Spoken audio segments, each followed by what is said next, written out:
Tentunya kita paham sekali. Tadi saya baru saja melakukan proses mengubah sampah. Saya masukkan sampah untuk menjadi sebuah pupuk bagi tumbuh-tumbuhan dan pohon yang ada di sekitar halaman rumah saya. Disinilah kita mengambil banyak pelajaran, betul, bahwasanya segala sesuatu, selama kita mengerti ilmunya, maka segala sesuatu ketika ada ilmunya, maka bisa kita rubah menjadi satu komoditi yang bisa bermanfaat. Sampah sekalipun, kalau kita paham bagaimana teknologinya dan bagaimana ilmunya, maka sampah itu tidak hanya menjadi seonggok beban bagi kita, bahkan bisa menjadi komoditi kembali untuk kita jual, dan bahkan bisa menjadi pupuk yang bisa menyuburkan pada tumbuh-tumbuhan dan pohon yang kita miliki di halaman kita. Inilah pentingnya bagi kita untuk paham bahwasanya ilmu itu merupakan salah satu hajat terbesar bagi siapapun pada kehidupan. Karena ilmu itu membantu kita untuk menyelesaikan banyak masalah di dalam perjalanan hidup kita. Dengan adanya ilmu, akhirnya kita tahu bukan hanya sampah, bahkan listrik ditemukan. Dan akhirnya membantu meringankan beban kehidupan kita begitu banyak ketika kita mendapatkan listrik.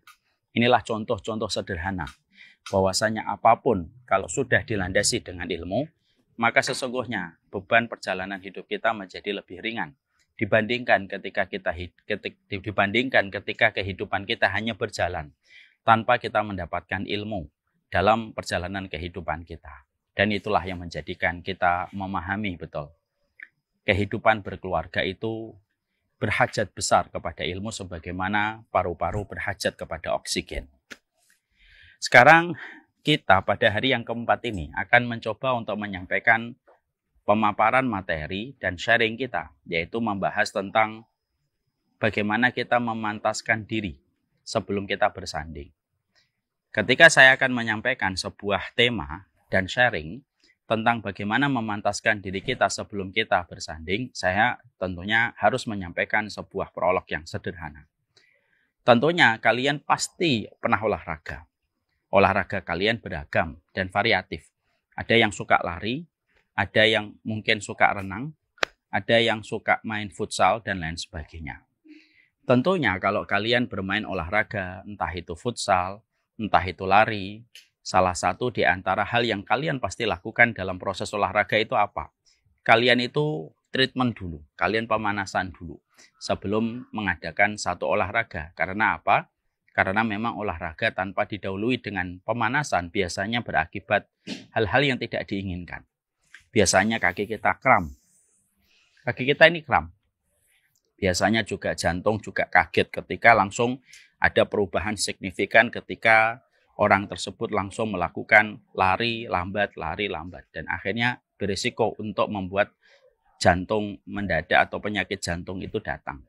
Itulah yang kita pahami bahwasanya proses kita di dalam kehidupan ketika olahraga ternyata ada treatmentnya, ada pemanasannya.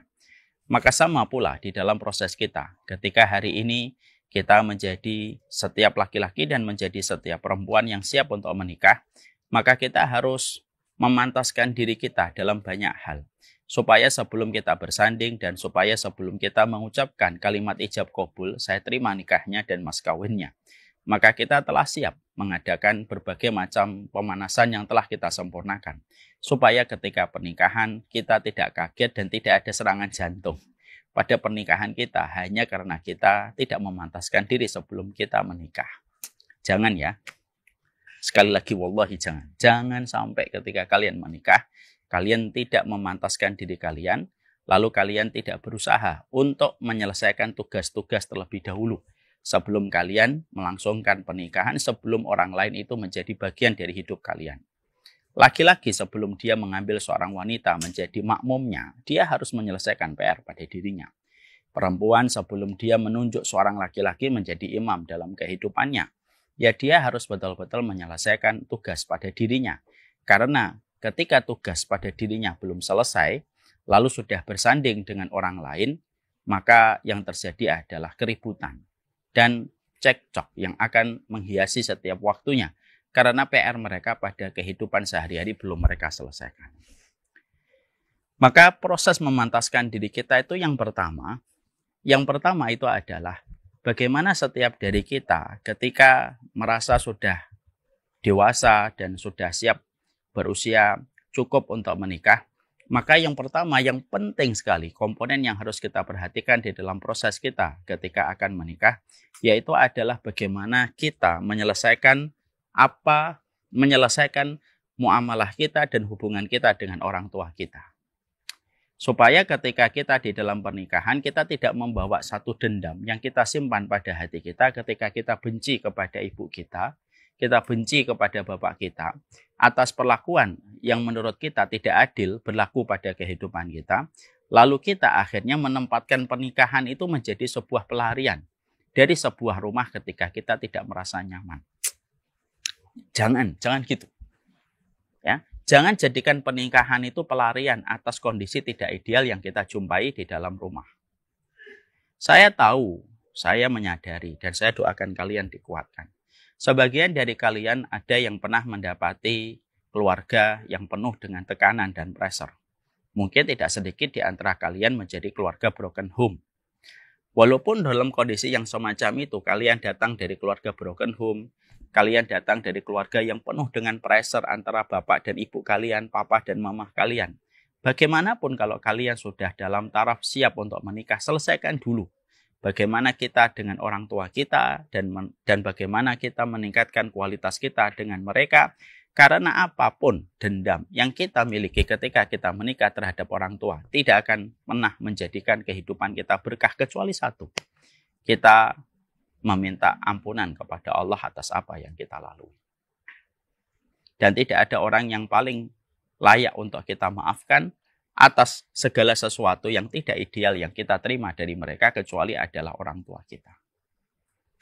Inilah pentingnya kita harus paham. Kenapa kita harus membereskan bagaimana hubungan kita dengan orang tua, Ustadz? Karena kita memiliki 1001 jawaban yang luar biasa tentang bagaimana kita harus berbakti terlebih dahulu kepada orang tua sebelum kita betul-betul siap melangkah di dalam jenjang pernikahan. Yang pertama, karena kita paham betul perkataan dan sabda Rasulullah SAW bahwasanya tidak ada amalan. Yang paling Allah segerakan balasannya secara kontan di dunia dan di akhirat. 2 kali Allah balas kecuali kebaikan kita kepada orang tua kita. Sehingga kalau kalian terus memperbaiki hubungan kalian dengan orang tua, sebenarnya profitnya tidak kembali kepada orang tua, bukan. Tapi sesungguhnya profitnya dan keuntungannya kembali kepada kalian. Karena apa? Karena kebaikan kepada orang tua itu saking Allah ridho dan saking Allah senangnya, maka profit itu Allah kasih kontan di dunia kamu dapatkan, di akhirat kamu dapatkan.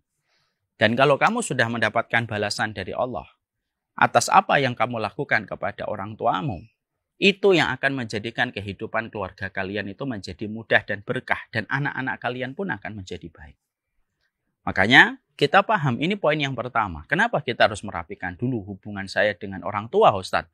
Supaya kamu mendapatkan balasan kontan dari Allah dengan pahala dan kemudahan yang Allah janjikan kepadamu. Karena orang yang berbakti kepada Allah, orang yang berbakti kepada orang tuanya, setidaknya 2. Allah tidak jadikan dia celaka dan Allah tidak akan jadikan dia kasar. Wa barom biwalidati walam yaj'alni jabbaran syaqiyya. Aku berbakti kepada ibuku dan aku tidak dijadikan kasar lagi aku celaka. Jadi ini alasan yang pertama. Kalaupun saya menerangkan alasan pertama ini sebenarnya sudah lebih dari cukup. Ini sudah lebih dari cukup. Tapi kalau memang kalian masih belum mantap untuk membuka hati kalian kepada orang tua dan meningkatkan berbaktinya kalian kepada orang tua, ya enggak apa-apa. Saya tambahi lagi yang kedua. Supaya kita semakin paham betapa besarnya kebutuhan kita kepada orang tua. Sekaligus, kalian itu beruntung kalau kalian itu sudah siap menikah tetapi masih ditemani orang tua. Alasan yang kedua yaitu adalah ketika kita senantiasa memperbaiki hubungan kita dengan orang tua kita, siapapun yang memperlakukan orang tuanya kayak raja, kehidupannya pun nanti sebagaimana raja. Tapi siapapun yang mereka memperlakukan orang tuanya sebagaimana pembantu, dia pun kehidupannya tidak lebih sebagaimana pembantu. Maka alasan yang kedua yang kita harus mengerti adalah sesungguhnya kalau kalian menutup telinga, menutup hati, tidak mau berbakti kepada orang tua sebelum pernikahan, maka sesungguhnya kalian harus paham, kalian itu harus mengerti. dosa yang Allah balas di dunia dan Allah balas di akhirat itu dosa kepada orang tua. Jadi ada dua dosa yang dikatakan oleh Rasulullah SAW, babani maftuhani muajjalani di dunia wal akhirah. Ada dua pintu yang Allah segerakan di dunia balasannya dan Allah segerakan kembali dalam kehidupan di akhirat. Apa itu? Yaitu adalah dolim kepada manusia dan durhaka kepada orang tua. Jadi kalau kalian akhirnya menyimpan rasa benci, kalian tidak mau memperbaiki muamalah kalian, baktinya kalian kepada orang tua, silahkan. Ya, sebenarnya orang tua itu tidak terlalu membutuhkan itu kalau dia paham. Tapi yang sebenarnya lebih membutuhkan itu kita.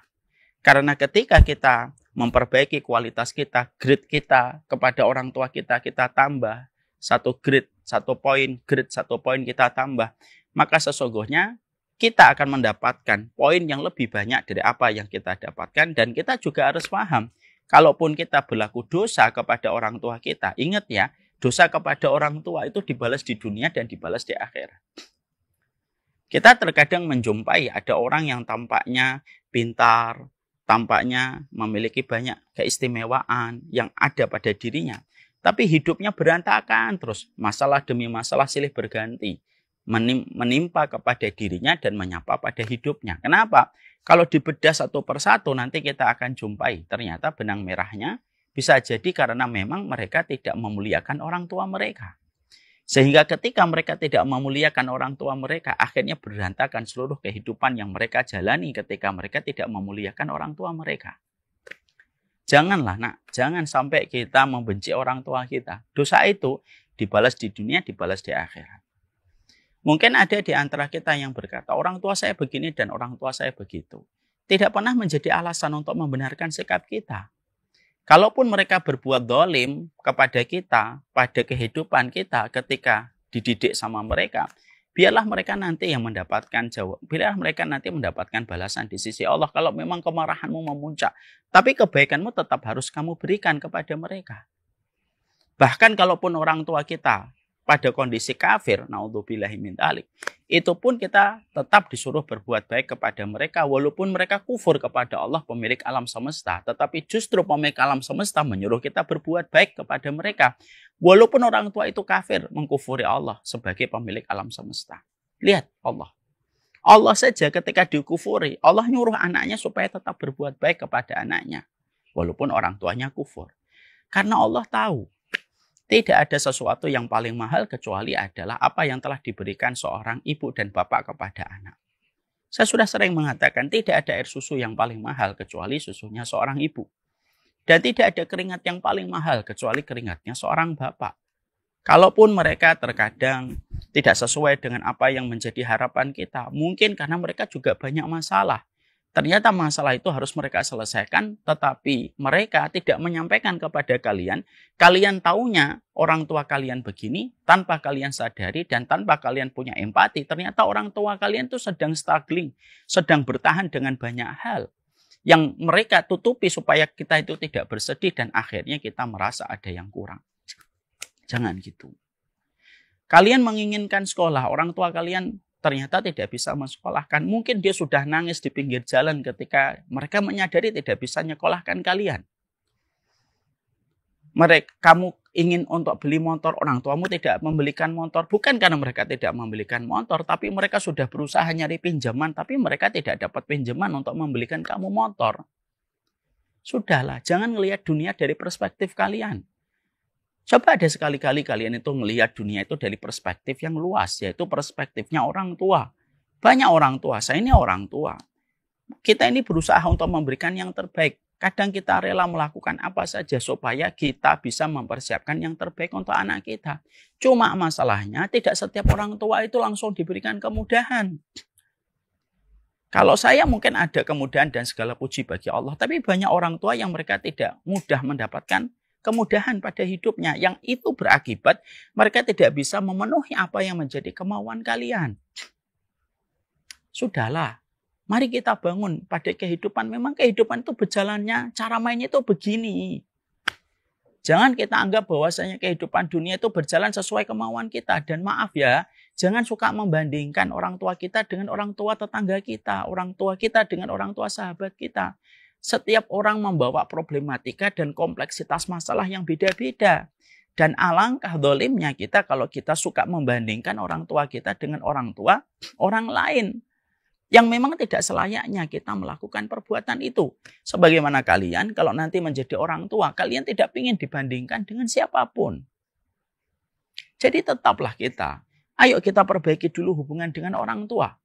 Kalau ada di antara kalian cowok, ikhwan yang hari ini belum menikah, karena mungkin para akhwat menolak lamaran kalian dan khidbah kalian, mungkin hikmahnya, mungkin kamu itu belum sempurna dalam berbakti kepada orang tua sampai Allah menjadikan akhwat itu menolak lamaran kalian. Supaya kalian memperbaiki dan mengevaluasi hubungan kalian dengan orang tua. Kalau kalian cewek, akhwat, yang kalian merasa pingin supaya dilamar, ada orang yang serius kepada kita. Tapi ternyata kok belum datang ikhwannya, belum datang cowoknya. Mungkin karena Allah melihat bahwasanya kita belum berdedikasi dan berkhidmah sempurna untuk ibu dan bapak kita. Ibu kita masih sering sendirian di dapur, kita perempuan di rumah, di dalam kamar. Kita sibuk membuat video-video kreator gitu, membuat video-video reels gitu. Tapi kita membiarkan ibu kita sering kelelahan di dapur. Mungkin itu alasan Allah menjadikan para ikhwan tidak datang. Bukan kamu tidak pantas. Tapi Allah itu pengen, ayo dong, diperbaiki dulu hubungannya dengan ibunya dulu. Karena segala sesuatu pasti ada hikmah bagi mereka yang belajar untuk membaca segala sesuatu dengan benar. Makanya yang kedua adalah, kenapa kita harus berbakti kepada orang tua? Karena dosa kita kepada orang tua itu termasuk dosa yang Allah segerakan balasannya di dunia. Dan Allah balas segera, dan itu Allah balas lagi dalam kehidupan di akhirat. Itu yang kedua. Yang ketiga, yang harus kita mengerti adalah kenapa kita harus berbakti kepada orang tua, Ustadz? Yang ketiga, karena sesungguhnya anak-anak kita, kalau kita punya keluarga, akan dicetak oleh Allah persis sebagaimana cetakan kita kepada orang tua kita. Persis tidak ada yang berbeda. Ya, kalau kamu menjadi orang tua, menjadi anak yang empati, selalu memperhatikan, selalu sensitif terhadap orang tua kalian, selalu minta maaf, selalu menelpon, akrab, hangat kepada orang tua kalian sebelum pernikahan, tepat ketika antum bersanding dengan siapapun jodoh antum, maka Allah akan memberikan anak yang memperlakukan kamu persis sebagaimana kamu memperlakukan orang tuamu dulu. Kalau kamu orangnya hangat sama ibu dan bapak, saya manggilnya Bu E dan Pak E. Kalau saya hangat sama Bu E dan Pak E, maka kemudian Allah pun akan memberikan anak yang hangat kepada saya sebagaimana saya dulu berusaha hangat. Kalau dulu saya sering nelpon ibu saya, mendiang ketika beliau masih hidup. Saya yakin kok nanti anak saya pun akan memperlakukan saya selalu berkomunikasi dengan saya sebagaimana saya rajin berkomunikasi dengan beliau. Karena apa? Sesungguhnya kebaikan kepada orang tua akan dibalas melalui anak yang memperlakukan kita persis sebagaimana dulu kita memperlakukan orang tua kita. Ada seorang ulama namanya Al-Asma'i. Dia berkata, saya ingin mencari contoh anak yang durhaka kepada orang tuanya dan dibalas oleh Allah dengan balasan yang sama. Berhari-hari dia mencari gitu. Sampai akhirnya pada satu waktu di pinggir pasar dia menemukan seseorang. Ada orang tua dikalungin leher yang ada di dalamnya air. Lalu di hidungnya ada sebuah tali kayak kepada hewan, sapi gitu. Ternyata di belakang orang tua tadi ada seorang anak muda melecut kepada orang tua tadi. Dilecut supaya dia jalan, membawa banyak beban. Maka Asma ini sempat kaget. Ya Allah, apa yang kamu lakukan? Lalu sang pemuda yang di belakang orang tua tadi berkata, Hada abi, ini bapakku. Loh, kamu ini kurang ajar sama bapakmu. Maka anak muda itu langsung berkata kepada Al-Asma'i, Uskut anta, diam kamu. Kamu diam. Hakada yasna'u abi ma'a abihi wa yasna'u jaddi ma'a abihi. Masya Allah. Inilah yang dilakukan dulu bapakku kepada ayahnya, kakek saya. Dan inilah yang dilakukan kakek saya kepada bapaknya. Jadi akhirnya menjadi dosa turun-menurun yang sama persis dan tidak dikurangi sama Allah. Saya juga mendapati apa yang pernah terjadi kepada Sabit Al-Bunani. Sabit Al-Bunani rahimahullahu ta'ala pernah melihat ada seorang anak muda menampar seorang bapak tua di pasar. Ketika Sabit itu marah, Maka pada saat itu orang tua yang ditampar itu berkata, biarkan dia nampar saya. Karena di pipi yang sama dulu saya juga menampar bapak saya. Jadi itu hukumnya berjalan algoritma itu. Makanya kenapa para ulama ngasih tahu kepada kita, kalau mau nikah, jangan sibuk hanya memoles diri. Beli skincare, tidak salah kok. Beli pengharum-pengharum, nggak apa-apa. Beli celana yang bagus, nggak apa-apa. Tapi itu tidak boleh menyurutkan poin yang pertama, kewajiban kalian kalau sudah siap menikah itu apa?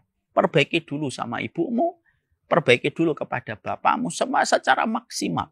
Pasti pernikahan kalian itu memberikan keberkahan kepada kalian selama kalian memperhatikan itu.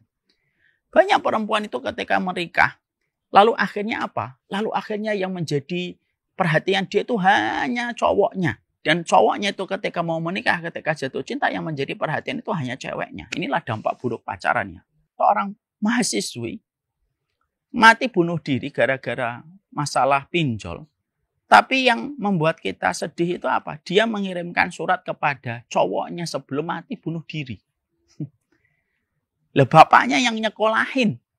Ibunya yang mendoakan setiap waktu. Mati bunuh diri sang anak, tapi ketika menulis surat yang diberikan surat dari tulisannya itu justru kepada cowoknya.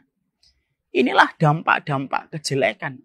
Anak-anak muda hari ini bahwasanya orang-orang yang banyak siap menikah itu lebih memperhatikan penampilan diri. Lalu mereka tidak memperhatikan faktor penting yang paling primer, yaitu adalah memperbaiki hubungan mereka dengan orang tua.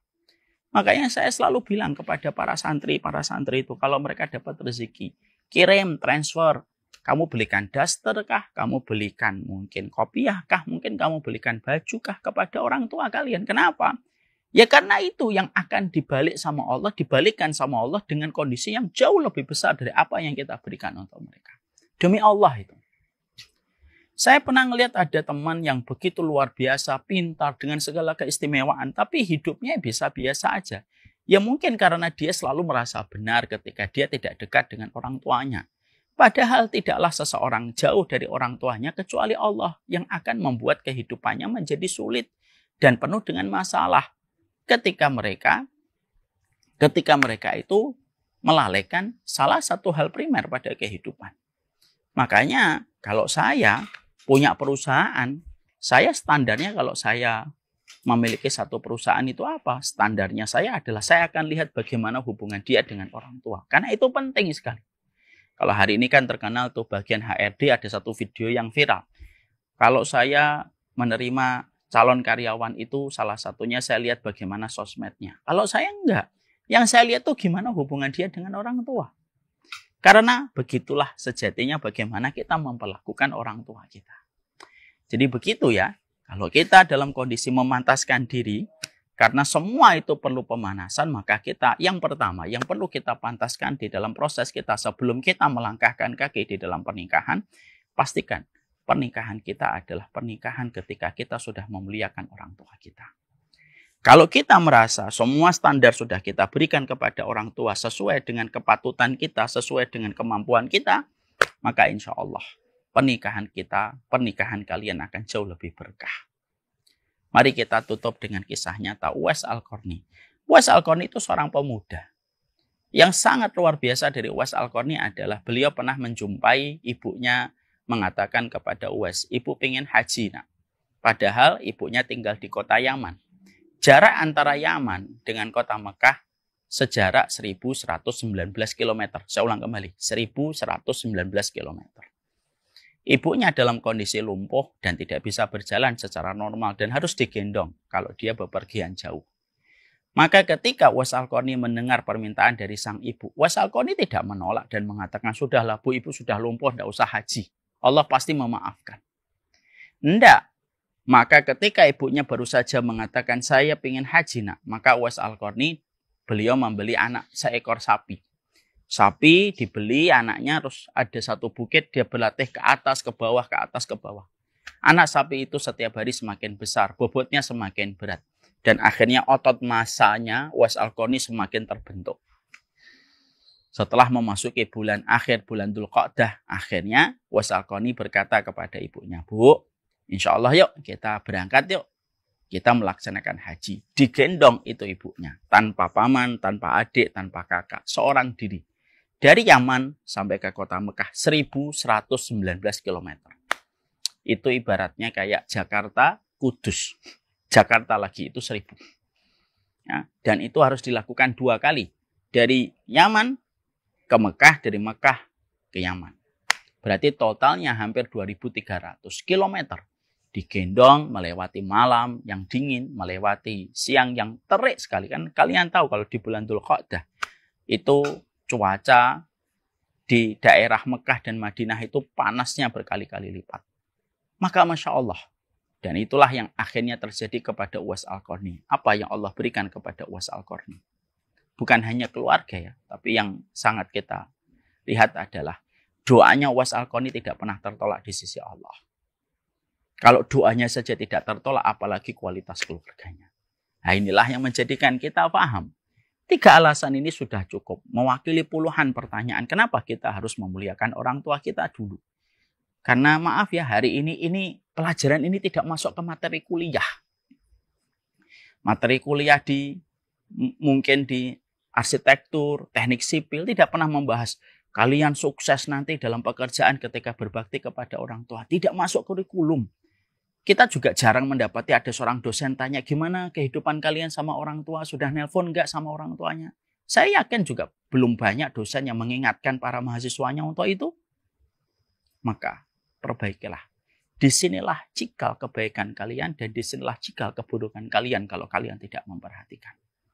Proses pemanasan sebelum pernikahan adalah sabar menghadapi orang tua sebelum kita diberikan ujian, sabar menghadapi pasangan yang Allah turunkan untuk kita. Coba dilihat lagi ibunya, datang ibunya. Katakan, apakah saya sudah engkau ridho kepadaku, ibu? Datang ke bapaknya. Bapak, apakah kamu sudah ridho kepadaku, Pak? Kalau mereka mengatakan ridho, nak, siaplah untuk menikah. Berarti insya Allah kemudian akan kalian dapatkan. Bersama dengan orang tua kalian, dan apapun kondisi kalian di hati orang tua kalian, begitulah kondisi kalian di hadapan Allah Subhanahu wa Ta'ala. Setelah kita merapikan hubungan kita kepada orang tua kita, PR besar kita sebelum akhirnya kita mengambil sebuah komitmen besar di dalam pernikahan. Sekarang yang kedua.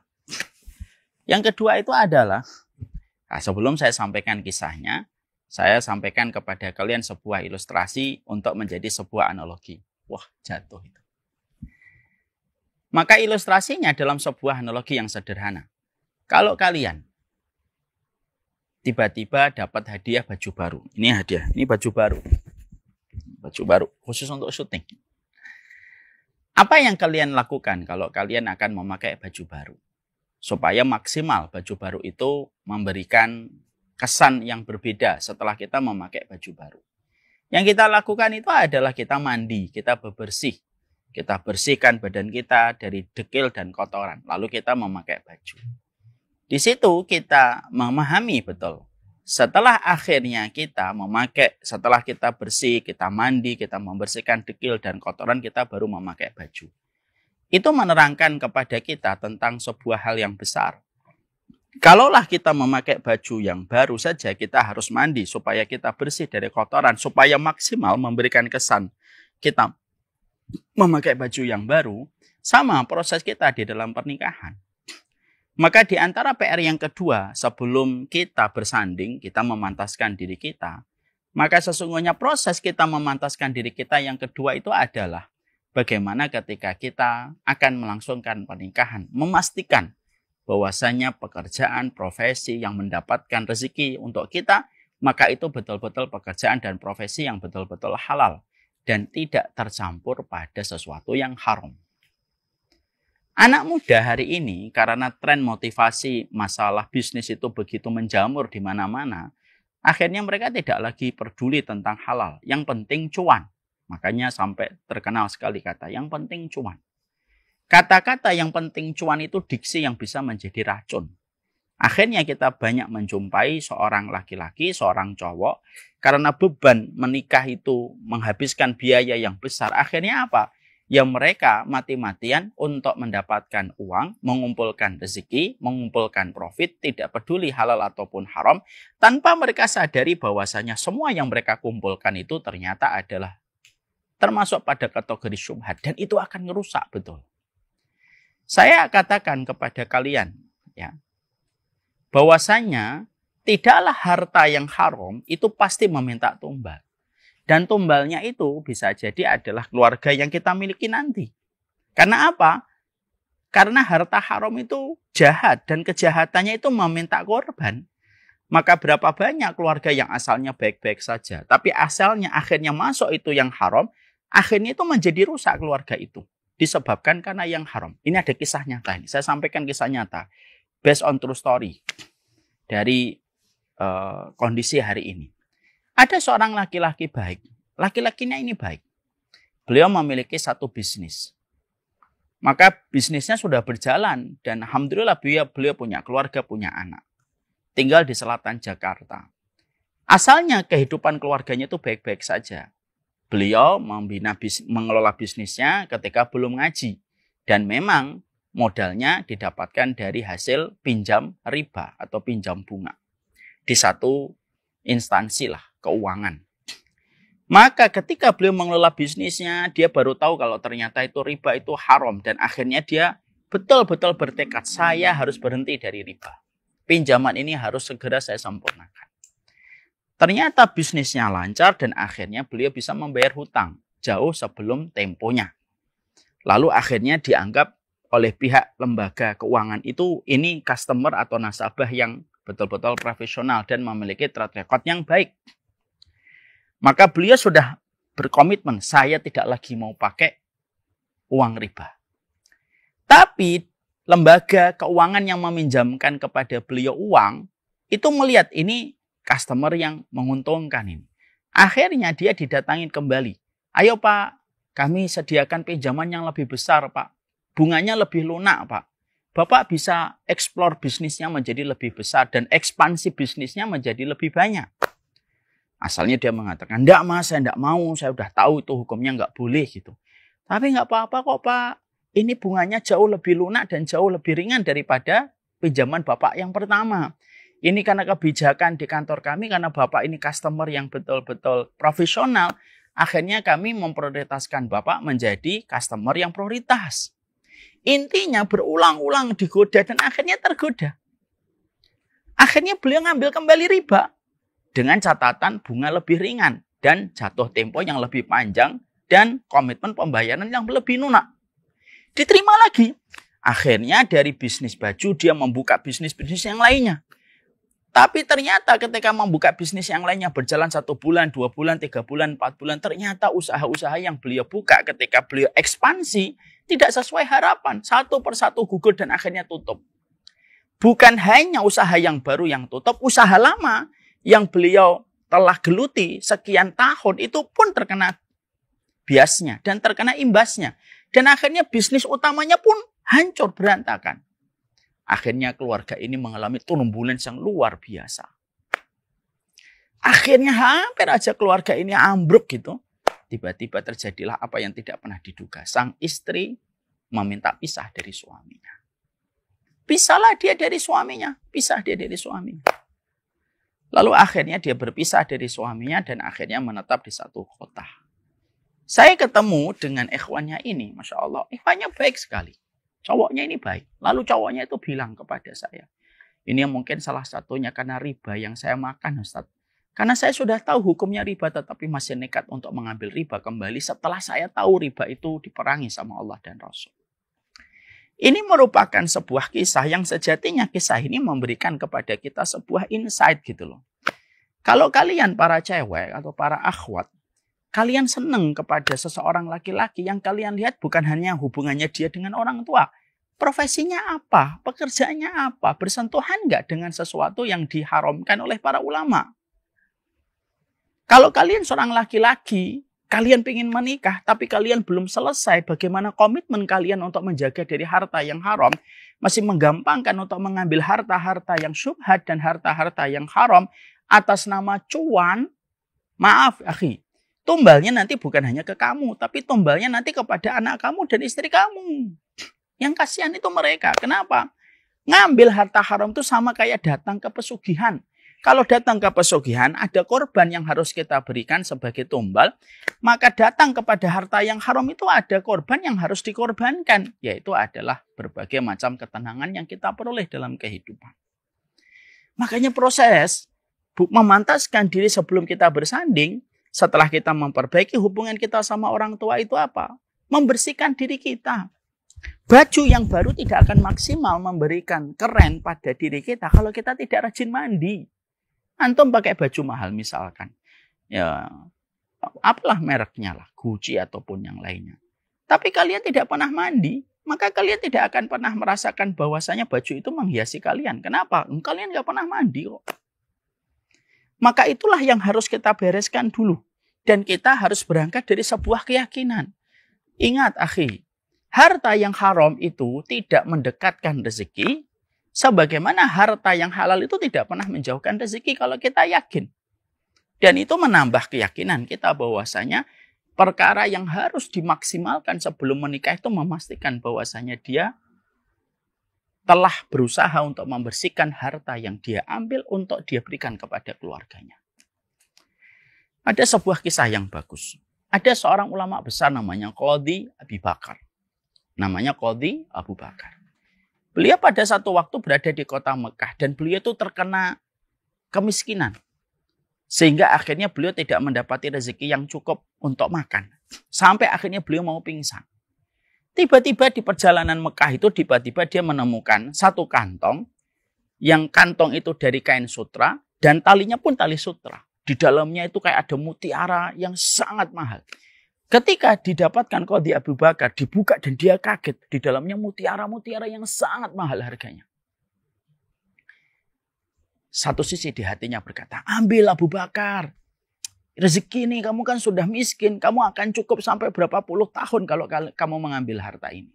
Tapi sebagian sisi dari hatinya mengatakan, jangan, itu bukan hakmu. Akhirnya, sisi yang kedua itu yang diambil oleh Qadhi Abi Bakar. Dia tidak mau mengambil hartanya. Lalu membuat pengumuman siapa yang kehilangan sesuatu. Ada datanglah orang tua. Dia berkata, saya kehilangan. Qadhi Abi Bakar mengecek dulu dan menginterogasi dulu. Kamu kehilangan apa? Sekantong yang kainnya dari sutra dan talinya dari sutra. Warnanya apa? Warnanya ini. Di dalamnya apa? Batu-batu ini. Berapa jumlahnya? Segini. Ternyata deskripsinya sama. Akhirnya dikasihlah itu kantong tersebut kepada orang tua. Orang tua itu senang sekali mendapatkan hartanya, dikembalikan kepadanya, dibuka dan utuh. Lalu ingin memberi hadiah kepada Qadhi Abi Bakar. Nih, aku kasih kamu hadiah 500 dinar. 500 dinar itu kalau hari ini hampir setara 2 miliar. Ini 2 miliar. Sebagai balasan atas apa yang kamu berikan kepadaku. Qadhi Abi Bakar mengatakan, enggak, saya enggak perlu. Enggak perlu, Pak. Enggak perlu, enggak usah. Ini saya ikhlas, enggak usah. Saya memang betul-betul ikhlas memberikan dan mengembalikan harta itu milik Bapak. Saya ikhlas, saya kembalikan. Akhirnya dipaksa-paksa sama Bapak itu, tetapi Qadhi Abi Bakar itu betul-betul menolak dan tidak mau menerima. Maka akhirnya ketika mereka berpisah sekian lama, tiba-tiba Qadhi Abi Bakar ingin melakukan sebuah safar, perjalanan, pindah dia dari kota Mekah, naik laut, kapal laut. Tiba-tiba di kapal laut, tiba-tiba di dalam lautan itu menghadapi cuaca yang tidak menentu dan singkat ceritanya akhirnya kapal itu karam. Terombang-ambing itu Qadhi Abi Bakar sampai beliau terdampar di satu pulau. Maka di pulau tersebut ternyata ada penduduknya. Lalu mereka memuliakan, lalu Abu Bakar datang ke kampung itu mengajarkan Al-Quran, mengajari menulis dan membaca. Yang membuat semua penduduk kampung di pulau itu merasa senang dengan Qadhi Abi Bakar dan cocok. Lalu penduduk kampung itu sepakat mereka rapat. Orang sebaik ini tidak boleh meninggalkan kampung kita. Kalau bisa dia menjadi warga kampung kita karena kebaikannya. Lalu seluruh penduduk kampung sepakat, ayo kita nikahkan dengan orang yang terbaik di antara kita. Supaya dia punya alasan bertahan di kampung dan pulau kita. Ternyata alasannya jatuh. Ternyata mereka menikahkan dengan Qadhi Abi Bakar dan Abi Bakar akhirnya mau menerima tawaran itu. Beliau menikah dengan seorang gadis yang terkenal kecantikannya. Maka ketika prosesi pernikahan itu sudah terjadi, ternyata sang gadis sudah wafat orang tuanya. Hari pernikahan sudah selesai, ijab kabul sudah sempurna, maka tinggal giliran Qadhi Abi Bakar menghampiri istrinya yang baru saja dihalalkan. Maka Masya Allah, ketika Qadhi Abi Bakar datang kepada istrinya untuk pertama kali, dia kaget melihat istrinya memakai kalung dengan batu berlian yang pernah dilihat. Dan Qadhi Abi Bakar itu tahu betul batu berlian itu. Maka Qadhi Abi Bakar itu kaget melihat mutiara dan batu yang ada di dalam leher sang gadis itu. Maka akhirnya Qadhi Abi Bakar itu berkata, loh ini kalungnya siapa? Gitu. Maka sang gadis atau istrinya pun kaget, loh ini kalung saya. Loh ini batu dari mana? Batu mutiara ini. Lalu sang gadis mengatakan, ini adalah batu warisan dari bapakku. Bapakku pernah cerita, pernah kehilangan satu kantong dari sutra yang di dalamnya ada semua batu-batu berharga yang dia miliki ditemukan sama seorang pemuda. Tapi pemuda itu tidak mau dikasih hadiah. Pemuda itu tidak mau dikasih hadiah sama beliau. Akhirnya dikembalikan semuanya dan akhirnya berpisah. Semenjak saat itu bapakku selalu bilang, ya Allah jadikanlah pemuda itu keluargaku. Lah Qadhi Abi Bakar itu lebih kaget lagi. Loh, sayalah laki-laki yang menemukan kantong itu. Dan aku serahkan kepada bapakmu. Mana bapakmu? Bapakku sudah wafat. Masya Allah. Kisah nyata ini memberi arti kepada kita. Masya Allah ya. Ternyata Qadhi Abi Bakar menjaga dirinya untuk tidak mengambil kantong dari sutra itu yang berisi dengan batu mutiara. Mengambilnya dengan cara yang syubhat dan mengambilnya dengan cara yang haram. Tapi diambil dengan cara yang halal, dikembalikan, lalu kembali kepadanya dalam kondisi utuh. Bukan hanya Qadhi Abi Bakar itu mendapatkan batunya secara utuh, tapi juga mendapatkan seorang gadis yang solehah, yang rupawan, yang parasnya mengagumkan, dan dia diberikan penghormatan di kampung dan di pulau. Di mana itu asal dari bapak yang memiliki kantong berkalung sutra itu. Jadi di situ kita akhirnya mendapati tambahan. Proses kita dalam hari ini menikah itu, hari ini materialisme itu luar biasa. Kapitalisme itu luar biasa. Sehingga akhirnya membuat seseorang itu mudah terpesona, lalu buta matanya untuk melihat kenyataan yang harusnya diperhatikan. Sesuatu yang harus kita perhatikan sebelum menikah itu, kita harus memperhatikan bagaimana keterkaitan dia dengan harta yang halal. Kalau kalian masih bergulat dengan harta yang haram, masih suka mengambil yang haram, suka menggampangkan atas nama cuan, lalu kalian ingin supaya mengadakan walimah besar-besaran, membuat pesona orang itu jatuh kepada kalian. Tapi kalian itu bersentuhan dengan harta yang haram, tidaklah bersentuhan dengan harta yang haram, kecuali merusak semua kehidupan kalian. Di dalam kehidupan kalian itu berkeluarga. Kan tadi saya mengatakan sekali lagi, datang ke pesugihan itu pasti meminta tumbal. Sama pula ketika kita meminta harta yang haram, hati-hati. Harta yang haram itu akan meminta korban dari orang-orang yang kita cintai. Makanya sering kita jumpai ada orang kaya raya, hartanya banyak, tapi sama anaknya tidak dekat, memusuhi bapaknya.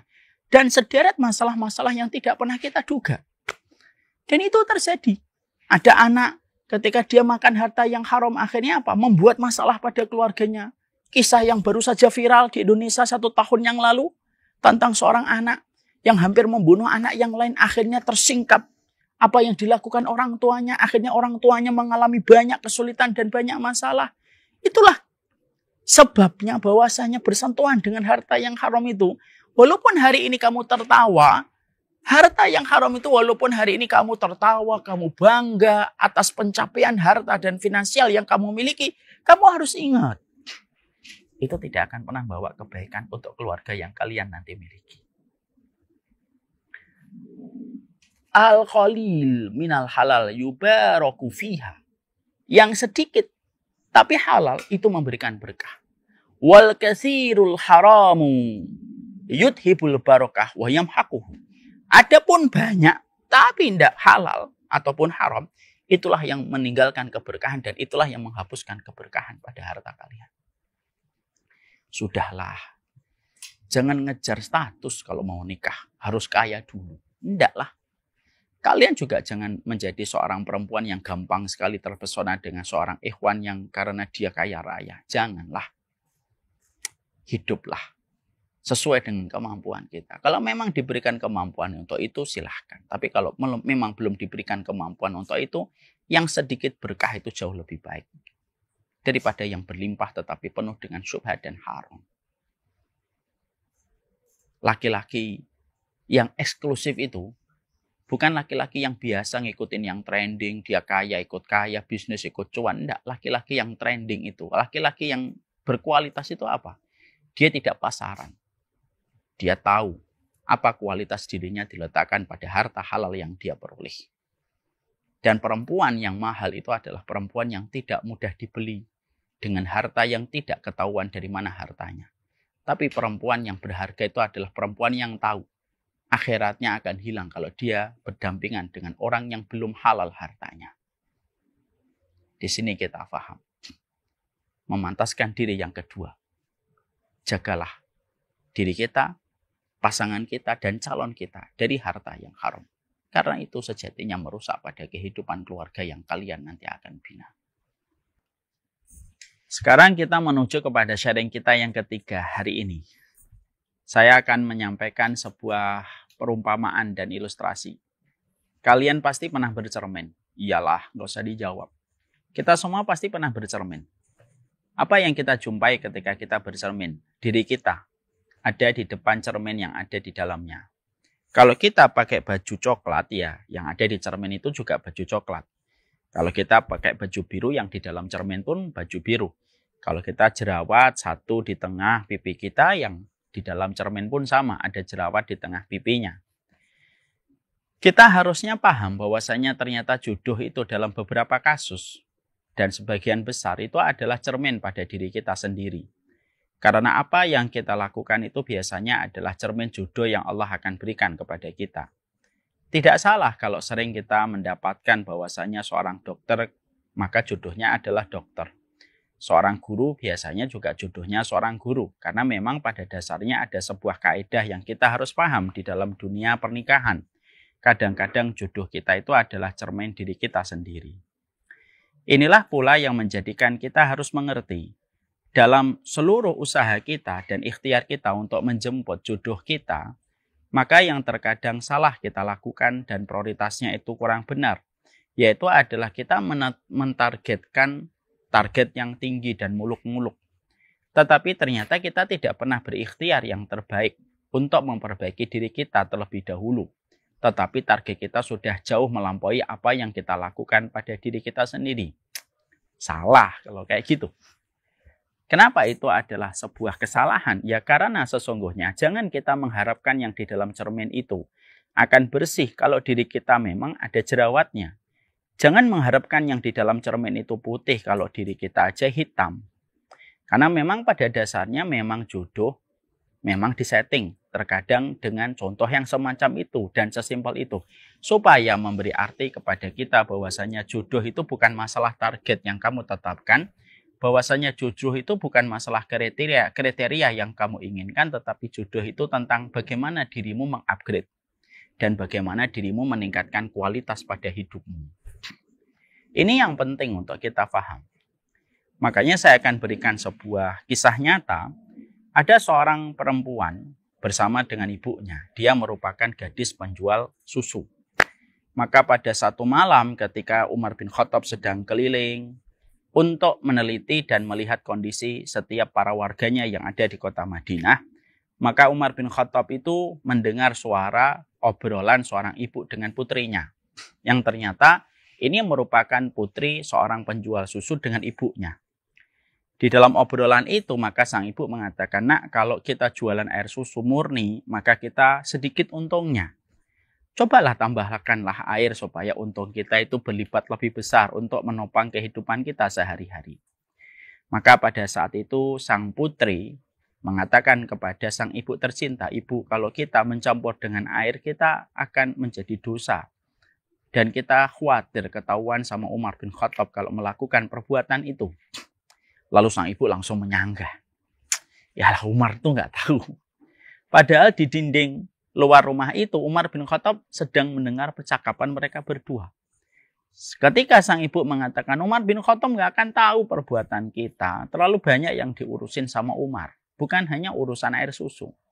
Lalu seketika sang anak, sang putri lalu menjawab, kalau Umar tidak tahu apa yang kita lakukan, bagaimana dengan robnya kita dan robnya Umar? Seketika ibunya itu terdiam dan tidak bisa menyanggah. Umar bin Khattab yang saat itu di luar rumah itu kaget dengar jawaban itu. Baliklah beliau ke rumahnya, lalu beliau membangunkan seorang anak yang bernama Asim. Ada nama salah satu anaknya yang bernama Asim. Lalu dibangunkan oleh Umar bin Khattab, di pagi harinya diberikan tugas. Kamu cek rumah yang ada di tempat ini, jalan ini, rumahnya posisinya di sebelah sini, di situ ada 2 perempuan. Siapa 2 perempuan itu? Lalu anaknya Asim mencari rumahnya, lalu ketemu dan melaporkan kembali kepada bapaknya. Saya sudah menemukan rumahnya 2 orang itu, wahai bapakku. Itu adalah wanita penjual susu dan orang tua yang bersamanya adalah ibunya. Lalu ibunya sudah wafat suaminya dan anaknya perempuan belum menikah. Ketika data disampaikan lengkap, lalu seketika Umar itu yakin. Wanita yang menjaga lambungnya ini wanita yang solihah dan paham sunnah. Tanpa berpikir bagaimana parasnya, tanpa berpikir bagaimana kehidupan kriteria akhlaknya, Umar itu langsung mantap. Dan Umar itu memiliki basirah, ilmu yang sangat jauh tentang urusan-urusan kehidupan dunia. Umar bin Khattab langsung berkata, sudah, kalau begitu kamu langsung datangi rumahnya, lalu kamu lamar dia. Dan akhirnya Asim dinikahkan dengan putri penjual air susu itu. Asim, seorang putra dari seorang bapak yang solih, yang sangat taat kepada Rabbnya, bertemu dengan seorang gadis penjual susu yang menjaga lambungnya dari harta yang haram. Mereka menikah. Pernikahan mereka dianugerahi dengan seorang putri yang bernama Laila binti Asim. Dari Laila lahirlah seorang anak yang bernama Umar bin Abdul Aziz, cucu dari Umar bin Khattab radhiyallahu anhu. Disinilah kita paham bahwasanya jodoh itu cermin diri kita. Menetapkan target tidak masalah. Membuat kriteria yang kita harapkan itu tidak masalah. Tapi buat realistis gitu loh. Kamu juga harus menetapkan kriteria diri kamu tuh yang baik gitu. Kalau kamu masih minum alkohol, ya jangan kamu mengharapkan istrimu membaca Al-Quran.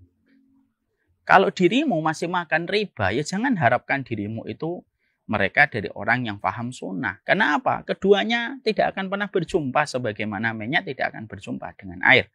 Sebagaimana cuka tidak akan berjumpa dengan madu. Kalau kamu ingin sholat malam, kalau ingin istrimu sholat malam, ya kamu sholat malam lah.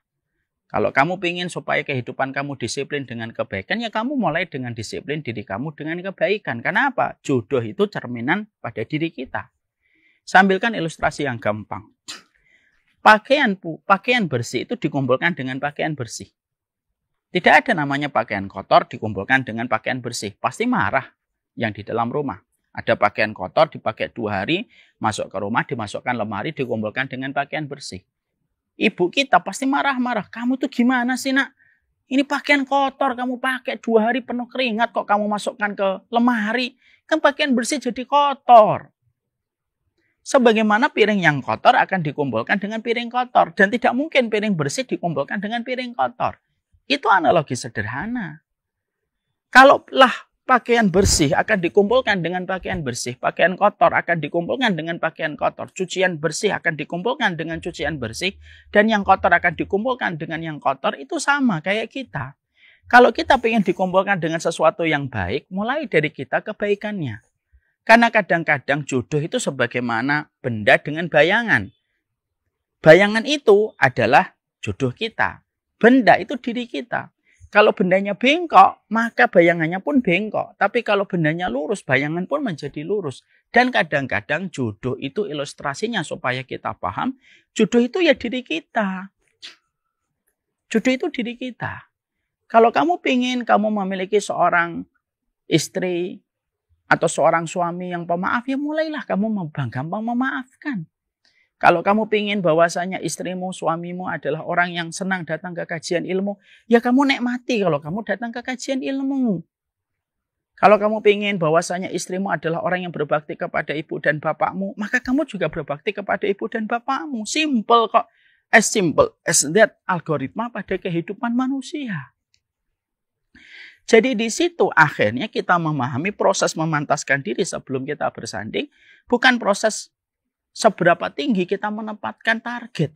Saya pinginnya istri itu yang solehah, taat, orangnya pintar, IQ-nya encer, hafalannya banyak, terus putih, lucu, tinggi, kurus, langsing. Padahal kita nggak ngafalin Quran. Padahal kita juga tidak bisa mengalahkan tidur kita. Padahal kita tidak pernah tahajud. Lalu tiba-tiba kita merindukan bulan yang tinggi ketika kita masih berada di atas punuk unta. Ya, tidak bisa lah. Maka itulah yang menjadikan kita akhirnya kita paham. Kenapa ada seorang gadis penjual air susu yang mungkin dia tidak pernah membayangkan mendapatkan seorang suami anaknya Umar bin Khattab. Umar bin Khattab itu kan terkenal sekali. Bukan hanya pada masanya, tapi ribuan tahun setelah Umar bin Khattab meninggal dunia pun, sampai hari ini pun kita mengenal nama Umar bin Khattab. Banyak orang yang tidak bisa menyebutkan nama sahabat kali, tapi nama Umar bin Khattab itu pasti dia kenal. Lah siapa yang bisa membayangkan seorang gadis penjual air susu, keluarga miskin, bapaknya sudah tidak ada, hanya ditemani orang tua, yang dia tidak pernah punya harapan tinggi gitu, menikah dengan putranya seorang khalifah. Yang dibayangkan olehnya adalah putranya seorang khalifah itu yang menikah dengan para sahabat besar atau mungkin dengan para gubernur-gubernur yang ada di wilayah Islam. Tapi ternyata ketika dia membuat standar hidupnya tinggi dengan salah satunya tidak memasukkan barang haram kepada dirinya, maka Allah yang atur jodohnya kepadanya. Dan Allah berikan kepadanya jodoh yang luar biasa, tidak sesuai. Tidak sebagaimana yang dia bayangkan, tetapi dia mendapatkan lebih. Lah inilah proses yang harus kita lakukan. Jangan hanya pandai membuat biodata, lalu pandai menjawab setiap omongan dan komunikasi ketika kita ta'aruf. Bukan hanya itu. Tapi yang betul-betul harus kita lakukan itu tingkatkan grade kualitas hidupmu. Grade ini harus meningkat. Sebagaimana kita latihan lari maraton. Dari lari 5 kilo naik ke 7 kilo. Dari 7 kilo naik ke 10 kilo. Naik ke 10 kilo naik ke 11 kilo. 11 kilo naik ke 15 kilo. Supaya akhirnya betul-betul kita bisa untuk memahami kualitas yang kita berikan. Dan jodoh biasanya akan diberikan sesuai dengan kualitas yang kita peroleh. Nah inilah yang menjadi penting tanpa kita sadari. Sehingga proses yang semacam ini menjadikan kita semakin harus mengerti. Kita saudari harus semakin mengerti tentang hal ini. Dan ini yang menjadikan kita sering terabaikan tentang masalah ini. Ayo sekarang kalian-kalian yang belum menikah, buatlah skala-skala. Buat skala-skala yang kalian harus lakukan itu. Saya harus bangun pagi. Saya harus bangun ketika sholat subuh, saya tidak tidur habis subuh, saya harus zikir pagi, saya harus sholat duha, saya harus sholat di masjid. Buatlah kriteria-kriteria untuk meningkatkan grade kualitas kehidupan kalian. Karena yang terpenting itu bukan kriteria dan target yang kalian inginkan. Yang penting itu bagaimana kita meningkatkan diri kita, memantaskan proses kita dengan apa yang kita lakukan dalam kualitas diri kita. Tidak usah khawatir kok. Kalau memang jatahnya datang itu. Dan apa yang diatur oleh Allah, siapa yang datang dalam teras kehidupanmu, itu jauh lebih baik daripada apa yang kita atur sendiri yang datang pada teras kehidupan kita. Ingat ya, piring bersih akan dikumpulkan dengan piring bersih. Baju bersih akan dikumpulkan dengan baju bersih. Baju bersih tidak akan dikumpulkan dengan baju kotor. Dan itu yang menjadikan kita paham. Jodohmu adalah cermin dirimu sendiri. Siapapun yang ingin mendapatkan jodohnya sebagaimana cermin yang ada di dalam cerminnya, wajah di dalam cermin itu, maka bukan cerminnya yang harus diganti.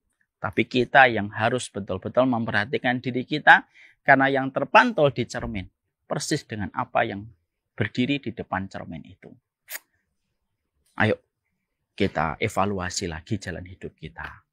Jangan hanya pandai memilih, lalu kita scrolling Instagram, scrolling di sini, ini cakep nih, ini bagus nih, scrolling terus lalu akhirnya berusaha untuk stalking, lalu akhirnya berusaha nge-DM, hanya dilihat dari paras. Bukan itu cara yang diberikan di dalam syariat. Kamu perbaiki dirimu, kualitas dirimu, mendekatlah sama Allah, maka jodohmu sesuai dengan kualitas ketika kamu mau mengevaluasi dan mau belajar untuk memperbaiki dirimu. Jodoh adalah cermin dirimu. Sekarang kita menuju kepada poin 4 dalam sharing kita hari ini. Nah, biasanya anak-anak muda yang datang ke saya, mereka itu suka nanya begini. Ustadz, bolehkah kami menyertakan nama orang yang kami cintai, orang yang kami suka untuk kami sertakan di dalam doa supaya dia berjodoh dengan kami? Ada pula yang berdoanya, ada pula yang pernah tanya saya begini lucu. Kalau saya doanya begini bagaimana Ustadz? Ya Allah, semoga dia jodohku.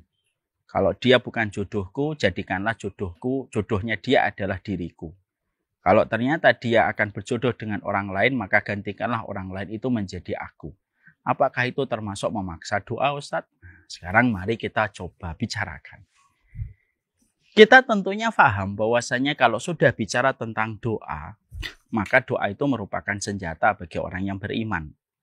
Doa itu mengubah yang mustahil menjadi mustajab. Doa itu merubah yang jauh menjadi dekat. Itu adalah doa. Dan harusnya kita sebagai orang yang siap melangsungkan dan menjalin biduk rumah tangga, memang salah satu kekuatan kita itu memang di doa. Karena sesungguhnya doa itu tidak boleh dipisahkan pada culture dan kehidupan kita sebagai seorang mukmin. Karena Rasulullah itu mengatakan ad-du'a'u silahul mukmin. Doa itu adalah senjata orang yang beriman. Antum kalau memiliki senjata, maka sesungguhnya pekerjaan antum mudah selesai. Saya ambilkan contoh. Antum punya kelapa jatuh dari pohonnya. Lalu antum kalian pingin meminum air kelapa itu. Kalian bacok kelapa itu dengan golok, maka cepat. Kalian akan meneguk air kelapa itu cepat. Tapi kalau kalian tidak punya senjata yang namanya golok, tentunya susah. Gimana caranya membuka kulit kelapa, lalu kalian bisa meminum air kelapanya? Jadi susah. Lah doa itu senjata yang memudahkan urusan kita. Sehingga akhirnya kita paham tidak ada orang beriman kecuali justru kekuatan orang beriman itu ketika mereka meminta kepada Allah dalam rangkaian doa yang mereka panjatkan kepada Allah. Maka inilah yang menjadikan kita paham. Orang yang mereka berdoa tanpa usaha itu bohong. Ada orang berdoa tapi tidak berusaha, itu bohong. Tapi kalau ada orang yang berusaha tanpa mereka berdoa, maka itu adalah sombong. Gimana kamu berusaha tanpa kamu berdoa? Maka kamu itu menjadi orang yang sombong. Maka jawaban atas pertanyaan yang tadi disampaikan di awal, boleh nggak kami melejitkan doa kami, menyebutkan namanya supaya dia menjadi bagian dari hidup kami? Boleh. Karena memang salah satu ikhtiar terbaik di dalam kita menjemput jodoh itu adalah dengan doa. Maka betul kalau ada sebuah tulisan, aku telikung dia di sepertiga malamku. Karena memang pada dasarnya doa itu merupakan bagian dari sebuah proses keberkahan untuk menjemput impian, itu dengan doa. Saya teringat kepada kisah yang sangat terkenal yang disampaikan oleh Imam Az-Zahabi. Ada 4 pemuda yang mereka kumpul di satu Hijr Ismail, di satu lokasi. Ada Abdullah bin Umar, ada Abdullah bin Zubair, ada Urwah bin Zubair, ada Mus'ab bin Zubair. 4 orang. Mereka tahu Hijr Ismail itu tempat yang mustajab. Lalu mereka berdoa ketika mereka berada di Hijr Ismail. Ayo kita berdoa supaya permohonan kita dikabulkan oleh Allah. Maka majulah pertama kali Abdullah bin Zubair. Ya Allah, jadikanlah aku khalifah. Dan dengan izin Allah, beberapa waktu setelahnya Abdullah bin Zubair itu menjadi khalifah. Masya Allah ya. Lalu majulah Urwah bin Zubair. Urwah bin Zubair itu mengatakan, ya Allah jadikanlah aku menjadi ulama besar yang akhirnya orang mengambil ilmu dariku. Sebagaimana mata air memberikan air kehidupan bagi orang di sekitar. Lalu Urwah bin Zubair pun menjadi ulama besar dan terkenal dengan keilmuannya. Dia mengambil ilmu dari Ibunda Aisyah. Yang ketiga, yaitu adalah Mus'ab bin Zubair. Mus'ab bin Zubair itu meminta, ya Allah aku ingin menjadi pemimpin Irak dan aku ingin menikahi 2 wanita sekaligus. Yaitu adalah Aisyah binti Tolha dan Sukainah. 2 wanita yang terkenal dengan kecantikannya, parasnya, dan kesolihannya. Maka tidak lama setelah itu pun dia berhasil menikahi 2 wanita yang dia sebutkan namanya di dalam doa dan beliau juga menjadi pemimpin di Irak. Maka pada saat itu tampillah Abdullah bin Umar dan Lilih berdoa, ya Allah aku tidak ingin apa-apa kecuali 1. ampunilah dosa-dosaku. Di sini kita menjumpai dan mendapati ternyata kita menjumpai bagaimana seorang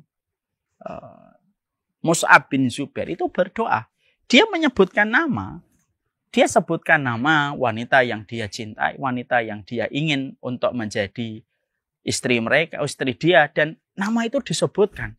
Aisyah binti Thalhah itu disebutkan namanya oleh Urwah bin Zubair, oleh Mus'ab bin Zubair, untuk memberi pelajaran kepada kita bahwasanya melangitkan doa itu merupakan sebuah kekuatan terbaiknya seorang mukmin. Karena apa? Doa dan takdir itu saling mendahului. Ad-du'a wal qadaru ya'talijani ila yaumil qiyamah. Doa dan takdir itu saling mendahului sampai hari kiamat. Maka sesungguhnya ketika kalian masih bisa berdoa dan masih punya keyakinan kepada doa, itu merupakan sesuatu yang paling privilege bagi kalian ketika meminta kepada Allah sesuatu.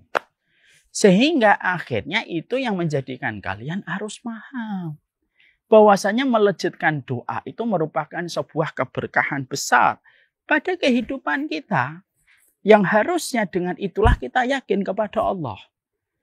Kalau kalian memang sudah ada nama yang kalian harapkan dia menjadi bagian dari hidup kalian, ta'aruf sudah dilangsungkan dan sudah mulai proses menuju kepada keseriusan, perbanyaklah dan tebalkanlah waktu dan prime time kalian untuk selalu berdoa kepada Allah.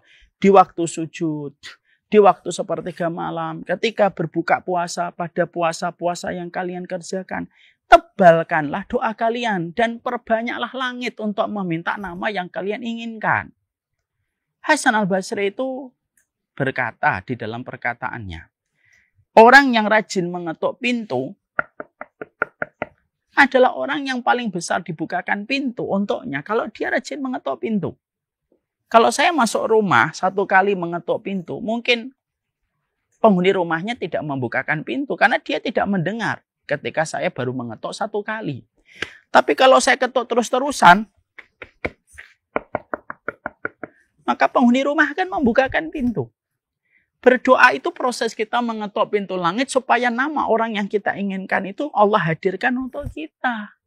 Dan melejitkan ataupun melangitkan doa kita meminta kepada Allah itu merupakan sebuah proses yang syar'i.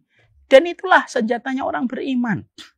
Jadi tidak perlu coklat, tidak perlu Valentine, tidak perlu bunga yang mahal, tidak perlu permata. Itu nanti kalau sudah nikah, gampang itu. Tapi kalau sebelum menikah, sebelum janur itu menguning, ikhtiar kita dan kekuatan kita bukan letaknya coklat. Tapi kekuatan kita terletak ketika kita melangitkan harapan kita dan doa-doa kita yang panjang kepada Allah. Dan itu lebih berarti daripada coklat. Coklat itu tidak menyentuh hati. Bunga yang kamu berikan kepadanya itu tidak akan membuka jiwanya. Tapi yang membuka hatinya itu Allah. Dan Allah itu mendengar setiap doa yang kita panjatkan. Lah disitulah kita paham. Melejitlah kita di dalam doa-doa. Langitkanlah doamu kepada orang yang kamu inginkan supaya menjadi bagian dari pasangan hidupmu. Jangan malu berdoa. Karena sesungguhnya Allah lebih pemalu kepada orang yang rajin berdoa lalu orang itu menarik tangannya dalam kondisi kosong. Jangan sampai setan itu menipu kalian dan mengatakan, alah orang kayak kamu kok doanya macam-macam, tidak pantas. Jangan. Allah tidak pernah mengatakan orang yang berdosa itu tidak boleh berdoa. Berdoa. Sembari kita memperbaiki diri kita dan sembari kita bertobat kalau memang masih banyak kesalahan kita. Maka doa yang kamu panjatkan, kamu akan mendapatkan hasil yang lebih dari apa yang kamu bayangkan. Doa itu kayak anak panah yang kita tarik. Tidaklah melesat itu bucurnya. Kecuali kembali kepada kita dengan sesuatu yang jauh lebih banyak dan lebih berkah untuk kehidupan kita. Doa. Doa. Insya Allah kamu akan diberikan oleh Allah apa yang kamu minta. Setelah itu, baru kita membahas setelah kita berdoa apa lagi Ustaz? Jadi setelah memantaskan diri satu, bagaimana menjaga hubungan dengan orang tua, menjaga lambung kita dari sesuatu yang haram, jodoh itu cermin diri kita, kemudian yang keempat melangitkan doa-doa kita. Yang terakhir hari ini adalah Kalau begitu yang kelima itu apa? Yaitu adalah kita harus bersama dengan kafilah solihin. Kita ini harus bersama dengan gerbong yang di dalamnya banyak orang-orang solih. Karena apa? Karena memang keimanan kita itu tidak akan sempurna sampai kita berkumpul dengan orang-orang solih. Ada sebuah kisah gini, indah. Sa'id bin Musayyib itu ulama besar. Beliau punya murid namanya Abu Wada'ah. Coba ulangi lagi. Abu Wada'ah. Abu Wada'ah ini, Masya Allah, Abu Wada'ah ini merupakan ulama besar. Muridnya Sa'id bin Musayyib. Selalu hadir di majelisnya Sa'id bin Musayyib. Pada satu waktu Sa'id bin Musayyib tidak menemukan Abu Wada'ah. Mana ini Abu Wada'ah? Ternyata Abu Wada'ah itu pada saat itu dikiranya sakit. Setelah beberapa hari, nampaklah batang hidungnya. Dan baru ketahuan ternyata bukan dia sakit. Tapi ternyata dia meninggal istrinya. Lalu gurunya berkata, kamu kenapa tidak memberitahukan kepada kami? Kalau kamu beritahukan kepada kami, tentunya kami bisa takziah. Maaf guruku, saya terlalu sibuk mengurus pemakaman dari istriku. Ya sudah, tidak apa-apa. Allah lebih berhak mengambil, tapi Allah juga lebih berhak untuk mengganti. Lalu Sa'id bin Musayyib, seorang ulama besar ini, lalu berkata sama Abu Wada'ah, kamu sudah siap untuk menikah? Padahal baru beberapa hari dia meninggal istrinya. Lalu Abu Wada'ah menjawab dengan polos, siapa sih yang mau menikahkan putrinya dengan saya? Seorang penuntut ilmu yang fakir, tidak punya apa-apa. Lalu pada saat itu Sa'id bin Musayyib mengatakan, loh kalau kamu mau aku nikahkan kamu dengan putriku. Padahal putrinya Sa'id bin Musayyib ini seorang putri yang terkenal jelita, mendapatkan gelar hurul in karena saking cantiknya. Gelarnya itu hurun in karena saking cantiknya. Dan kecantikan hatinya lebih daripada kecantikan parasnya. Loh, Abu Wada'ah itu kaget. Loh, memang benar? Iya. Dia langsung menikah. Masya Allah. Menikah dengan seorang gadis, putri seorang ulama besar yang terkenal sepanjang sejarah, yaitu Sa'id bin Musayyib. Padahal dia adalah seorang laki-laki biasa, fakir, dan hanya menuntut ilmu, dan akhirnya nikah. Padahal putrinya Sa'id bin Musayyib itu dinikahkan dengan putri khalifah pun ditolak sama bapaknya Sa'id bin Musayyib. Coba antum bayangkan. Lalu setelah menikah, mereka Abu Wada'ah sama istrinya, setelah sepekan dia bersama dengan istrinya, maka dia siap-siap untuk pergi kembali ke majelisnya Sa'id bin Musayyib setelah menikah kan. Karena memang kalau kita menikahi janda 3 hari kita bersamanya. Kalau kita menikahi gadis, maka kita sepekan bersamanya sebelum kita mengambil aktivitas kembali. Maka setelah itu, maka dia akhirnya melanjutkan perjalanannya untuk mencari ilmu setelah menemani istrinya, putri Sa'id bin Musayyib selama sepekan. Ketika lagi mempersiapkan, maka putrinya Sa'id bin Musayyib berkata, mau kemana engkau wahai suamiku yang solih? Aku mau pergi ke majelis bapakmu untuk ngaji lagi. Sudah. Sini, kamu pengen ngaji apa? Apa yang dihafal oleh bapakku itu aku hafal di luar kepala oleh diriku. Masya Allah. Jadi Abu Wada'ah tidak hanya mendapatkan seorang istri, tapi mendapatkan seorang bapak mertua, seorang ulama. Bukan hanya mendapatkan istri, mendapatkan orang yang rupawan yang mendapatkan gelar hurun in. Bukan hanya mendapatkan istri, bahkan istrinya hafal hadis sebagaimana bapaknya hafal hadis. Kalau kita perhatikan, kita potret, gimana sih Abu Wada'ah itu bisa mendapatkan kemuliaan semacam itu? Karena dia bersama dengan kafilah orang yang solih. Dia bersama dengan gerbong orang-orang yang taat kepada Allah. Ketika dia bersama dengan pecinta ilmu, maka dia mendapatkan cipratan dari keberkahan. Sebagaimana yang diilustrasikan oleh Rasulullah. Kalau kamu bersama dengan saudagar minyak wangi, ya kamu akan mendapatkan cipratan wanginya. Maka itu yang didapatkan oleh seorang Abu Wada'ah. Sehingga ketika kita menjumpai tentang hal itu yang menjadikan akhirnya kita paham. Proses kita ketika menapak jalan keseriusan, ketika kita pingin untuk membina biduk rumah tangga, maka yang kita lakukan bukan hanya bagaimana kita meningkatkan kualitas bersama orang tua, bagaimana kita menjaga diri kita dari yang haram, bagaimana kita memperbaiki diri kita, dan bukan hanya berdoa. Kamu saatnya mengganti sebuah komunitas, dari komunitas yang mungkin maksiat, dari komunitas dosa. Kamu harus betul-betul mampu meninggalkan pelan-pelan dan mengganti dengan komunitas orang-orang yang taat. Supaya apa? Supaya jodohmu itu berasal dari orang yang taat ketika kamu mengganti komunitasmu. Makanya Imam Qurtubi mengatakan orang itu kalau tobatnya diterima, salah satu di antara indikator tobatnya diterima itu apa? Dia akan mengganti bagaimana pergaulannya yang dulunya menjebak dia kepada dosa akan diganti kepada pergaulan yang mendorong dia kepada ketaatan. Dan akhirnya akan mendapatkan banyak kemuliaan. Ini pernah terjadi, ada sebuah kisah nyata dari salah satu orang yang saya kenal ketika tahun 2000-an saya baru mendarat di bumi Jakarta. Saat itu ada seorang ikhwan dari sebuah universitas swasta terkenal di Jakarta, dari Trisakti. Tapi orangnya sering ngaji. Orangnya sering ngaji, setiap ada kajian ikut, setiap ada kajian ikut, setiap ada kajian ikut. Sampai ketika beliau sering ngaji, beliau sering mendatangi majelis ilmu, maka ada salah satu guru yang tertarik melihat dia selalu berada di majelis ilmu. Ada seorang ustadz. Lalu bertanya, kamu akhi dari mana? Saya dari Jakarta. Dulu dari pondok mana? Saya bukan dari pondok ustadz. Loh dari mana kamu? Dari universitas. Loh universitas apa? Trisakti. Oh begitu. Tidak lama setelah itu beliau ditemui lagi oleh ustadz tersebut. Dan ustadz tersebut menawarkan putri salah satu temannya dan sahabatnya yang seorang ustadz di pondok pesantren. Lalu ditawarkan, kamu mau menikahi nggak putri sahabat saya? Putri dari sahabat saya seorang ustadz di pondok pesantren. Beliau kaget. Setelah dapetin tawaran itu, beliau ketemu saya dan nanya, akhi, saya itu dapat tawaran seorang putrinya ustadz. Padahal saya cuma seorang mahasiswa, baru kerja magang. Tapi kok ada yang nawarin saya putrinya seorang ustadz di sebuah pondok pesantren.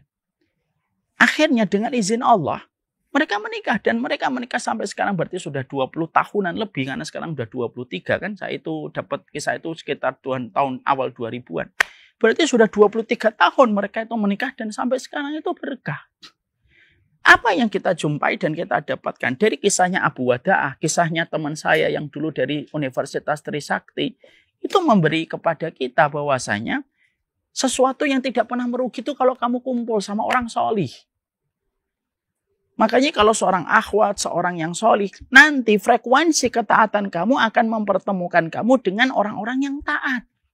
Dan itu salah satu ikhtiar untuk memantaskan diri kita. Jadi proses kita memantaskan diri itu salah satunya adalah kita mengganti pergaulan, kita mengganti circle. Yang dulunya kita mendapatkan circle kita dan komunitas kita selalu mendorong kita kepada kemaksiatan. Lalu kita ganti dan kita akan mendapatkan keberkahan dari apa yang kita dapatkan. Salman Al-Farisi, tadi malam kemarin saya sampaikan, Salman Al-Farisi itu tidak akan pernah mendapatkan seorang putri, seorang wanita dari Bani Kindah kalau beliau itu tidak datang kepada Rasulullah di kota Madinah. Semua terjadi atas sebuah alasan. Bahwasanya ketika kita ingin mendapatkan cintanya orang yang mencintai Allah, ya harus kumpul sama orang yang mencintai Allah. Sabar dengan kekurangannya, sabar dengan khilafnya, sabar dengan kesalahannya. Karena berteman sama orang soleh itu bukan berarti tidak punya kesalahan. Selalu ada kesalahan sebagaimana kita juga punya kesalahan. Makanya doanya indah Rasulullah itu. Allahumma inni as'aluka hubbaka wa hubba man yuhibbuk wa hubba amalin yuqarribuna ila hubbik. Ya Allah, aku minta cintamu dan cinta orang yang mencintaimu. Dan amalan yang paling engkau cintai yang mendekatkan kami kepada cintamu. Dan salah satunya, Nabi mengatakan itu apa? Ya Allah, aku memohon kepadamu cintamu dan orang yang mencintaimu. Kita ini perlu cinta orang yang mencintai Allah. Kalau kita sudah berada pada satu kafilah, satu gerbong, yang di situ semuanya sepakat untuk mencintai Allah, lepas dari kekurangan mereka, keberkahannya pasti kita peroleh. Kumpul sama pedagang wangi, pedagang minyak wangi, kita akan mendapatkan wanginya. Kumpul sama orang solih, pasti kita mendapatkan kecipratan dari kebaikan ketika kita berteman sama orang solih. Jadi kalian anak-anak muda, silahkan kalian punya komunitas motor, silahkan kalian punya komunitas hobi-hobi yang kalian senangi. Tidak apa-apa, tidak dosa. Tapi kalian juga punya satu komunitas yang bisa membackup kalian di dalam ketaatan. Bisa jadi kasusnya Abu Wada'ah terjadi kepada kalian. Semuanya tidak mustahil bisa terjadi. Jadi itulah proses kita memantaskan diri kita sebelum kita bersanding. Disinilah kita paham. Pernikahan itu sebagaimana kita berolahraga. Main futsal tanpa pemanasan, antum akan cedera dan antum kram di tengah perjalanan, di tengah permainan kalian. Apa yang kita lakukan supaya tidak kram dan tidak cedera? Treatment dulu, pemanasan dulu, lari-lari, mengitari lapangan, nafas dulu, gerakkan dan renggangkan tangan dan kaki kita. Baru setelah kita pemanasan, baru kita main olahraga futsal. Maka insya Allah kita akan selamat dari cedera dan selamat dari kecelakaan di permainan futsal. Tergantung ketika kita mengadakan pemanasan. Sama, banyak orang ketika menikah ternyata tidak ada proses memantaskan. Dia tidak memperbaiki hubungannya dengan orang tua. Dia tidak mau mengosongkan kantongnya dari harta yang haram. Dia ternyata tidak memantaskan dirinya karena dia lupa bahwasanya jodoh itu cermin dirinya. Dia jarang berdoa. Dan ternyata dia tidak bersama kafilah sholihin. Terus gimana kita dapat jodoh yang terbaik kalau semua itu kita lewatkan? Ingat ya, seburuk-buruknya saya dan kalian, kita masih punya kesempatan untuk membersihkan diri kita dan mengubahnya menjadi kebaikan. Kita belajar hari ini ya, dari tadi saya mengubah sampah menjadi pupuk kompos, disitulah kita paham. Kalaulah sampah saja ternyata bisa kita ubah menjadi kompos dan pupuk.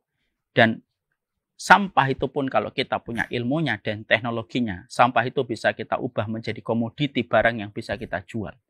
Diri kita itu layak untuk ditingkatkan, untuk menjadi lebih baik. Kalaulah sampah saja bisa kita ubah menjadi komoditi, diri kita lebih layak untuk kita ubah menjadi sesuatu yang lebih berharga. Jangan terlalu tinggi menetapkan target yang muluk-muluk. Mulailah menaikkan grade diri kita. Karena sesungguhnya pakaian bersih akan dikumpulkan dengan pakaian bersih. Dan sesungguhnya piring yang bersih dikumpulkan dengan piring yang bersih. Sudahlah, sudah selesai. Jangan terlalu panjang. Yang terpenting kita mulai menguraikan. Wassalamualaikum warahmatullahi wabarakatuh. Walhamdulillahirabbil alamin. Kita akhiri doa. Subhanakallahumma wa bihamdika asyhadu an la ilaha illa anta astaghfiruka wa atubu ilaik.